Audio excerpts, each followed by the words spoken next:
KIKU TV presents The Wisdom of Hawaii's Elders, stories from our kupuna. Growing up at the foot of Diamond Head was great.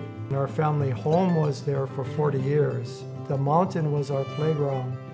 We used to hike all over Diamond Head and we knew it like the back of our hand. My family goes back to 1853 when my great-great-grandfather, who was a sea captain, met a native Hawaiian. And I'm the 5th generation removed from that marriage.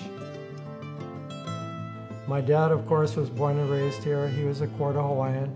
He taught me how to throw nets, spear fish, and how to handle myself in the ocean. My mother is a California native who was raised on Catalina Island. So by the time I got around to surfing, I was already a pretty fair swimmer. I started surfing when I was 8 years old. I was taught by a man named Clarence Maki. Clarence was a friend of my father's, and my dad came home one day and said, "Would you like to learn how to surf? I've got a friend who's going to teach you." That was in 1954. And then the big change for me came when I got my driver's license.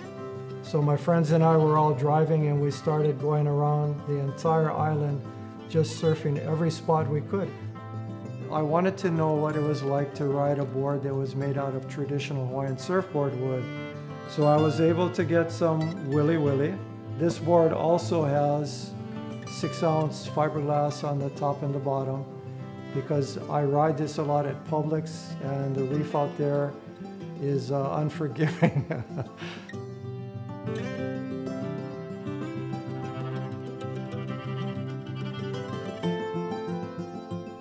My books are about beaches, they're about surf spots, they're about shoreline place names, but they're also about water safety too. Ka'ana'ike is a Hawaiian phrase that means sharing knowledge.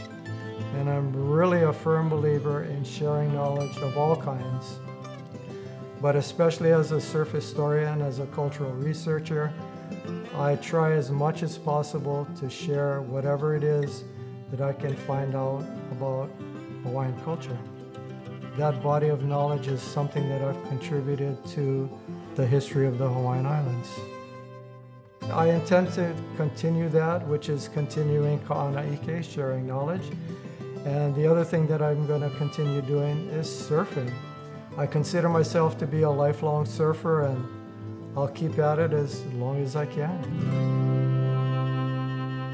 The Wisdom of Hawaii's Elders is sponsored by the Plaza Assisted Living. It feels like home.